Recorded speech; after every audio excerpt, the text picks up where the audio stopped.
재판장님, 한 병사가 죽었습니다. 그 죽음의 진실을 밝히고 책임 있는 이를 처벌하는 것이 왜 잘못되었습니까? 유가족들에게 맹세하였습니다. 그 죽음에 책임이 있으면 저희도 처벌받겠다고. 이 말은 해병대 수사관이 경북경찰청 경찰에게 울분 섞인 목소리를 외쳤던 말입니다. 오늘 이 자리에서 저 역시 다시 한번 외치고 싶습니다.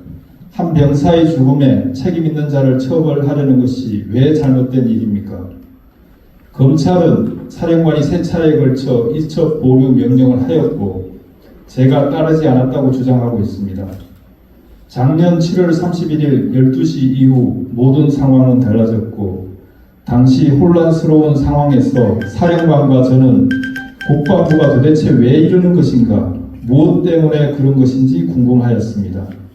검찰에서 주장하는 것처럼 국방부 장관이 단순히 이첩 보류만을 지시하였다면 7월 31일부터 8월 2일 이첩 전까지 사령관과 제가 그렇게 고민하지 않았을 것입니다. 2박 3일간의 고민의 흔적은 사령관의 수첩, 사령관과 중수대장과의 통화 녹취, 관계자 변경 시 문제점 등에 대한 문건, 저와 법무관리관의 5회에 걸친 통화 등 많은 곳에 남아 있습니다. 사령관과 참모들은 사령관이 3회에 걸쳐 이첩 보류 명령을 하였다고 진술하였습니다. 하지만 그 누구도 각 회차마다 사령관이 언제 어디에서 누구에게 무엇이라고 명령하였는지 명확하게 말하지 못합니다. 심지어 사령관조차 이 법정에서 증인으로 출석하여 관련 내용에 대해 기억나지 않는다고 하였습니다. 저는 왜 그들이 정확하게 진술하지 못하는지 잘 알고 있습니다. 사령관은 국방부의 지시사항을 이야기하면서 어떡하지라며 고민만 하였고 이첩 보류를 명령한 사실이 없기 때문입니다. 즉, 사령관은 국방부의 지시에 따르면 자신이 직권남용이 되고 따르지 않으면 항명이 되기 때문에 이러지도 못하고 저러지도 못하고 고민만 한 것입니다. 7월 31일 언론 브리핑과 국회 설명이 취소된 이후 국방부에서는 줄기차게 혐의 내용을 빼라, 대대장이야 직접 과실 있는 자로 한정하라, 확실한 혐의자는 수사 의뢰, 지휘 책임자는 징계로 라는 등 사건을 축소 왜곡하라고 수차례 요구하였습니다. 그래서 사령관과 저는 그러한 지시에 따를 경우 직권남용으로 처벌받을 수 있고 해병대가 부정직한 조직으로 국민에게 지탄의 대상이 되기 때문에 고민하고 또 고민하였던 것입니다. 그 결과 상급부대인 국방부 조사본부에 이첩하는 것을 건의하게 되었습니다. 또한 부사령관을 비롯한 참모들은 7월 31일 언론 브리핑과 국회 설명이 취소되었기 때문에 그에 대한 후속 조치를 논의하기 위해 회의에 참석하였을 뿐 사건 이첩 부분은 수사단장이 주무참모로서 회의 이후 사령관과 독대하면서 논의한 사항입니다. 그들이 사건 이첩 관련하여 어떤 의견을 제시할 전문 지식이 부족하고 직접적인 관련이 없으므로 관여할 입장도 아니었습니다.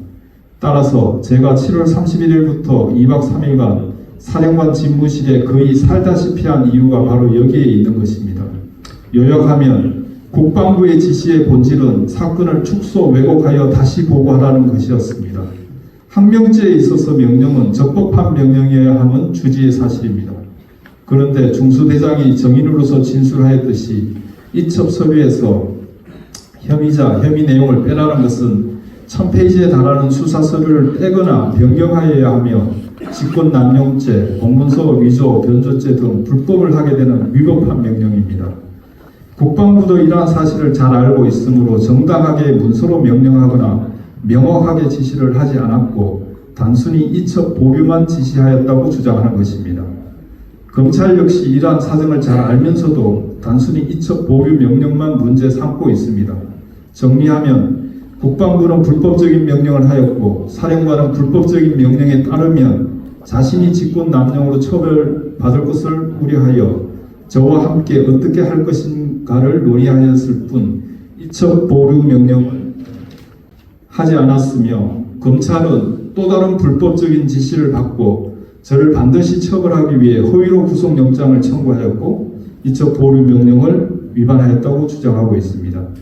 재판장님, 작년 7월 31일 12시 이후 순조롭게 진행되는 일들이 왜 한순간에 엉망진창이 되었는지 이제야 알겠습니다.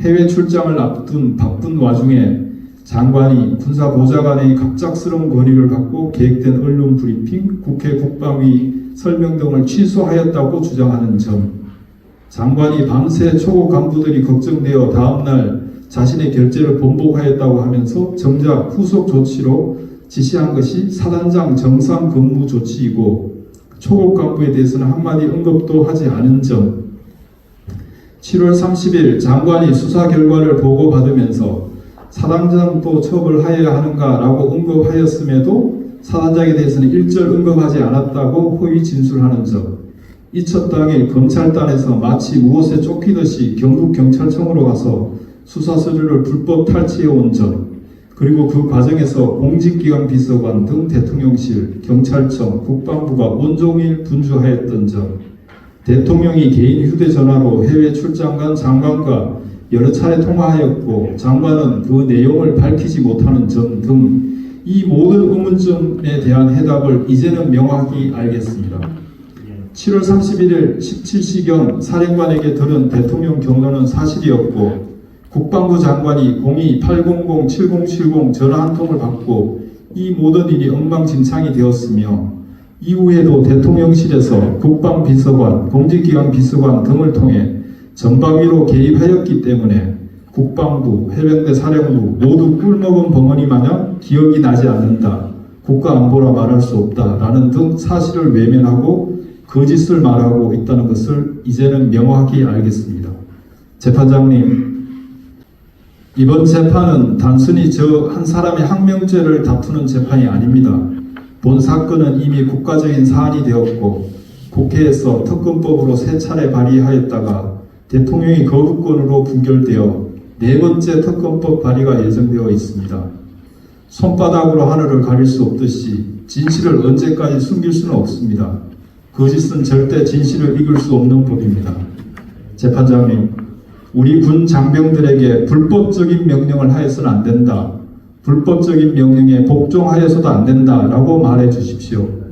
우리 국민에게 정의는 살아있고 진실은 반드시 밝혀진다라는 사실을 알려주십시오. 그리고 마지막으로 이 자리에 보이지는 않지만 함께하고 있는 고 최수근 해병에게 너의 죽음에 억울함이 남지 않게 하겠다라고 한 저희 약속이 지켜질 수 있게 해주시길 바랍니다. 감사합니다.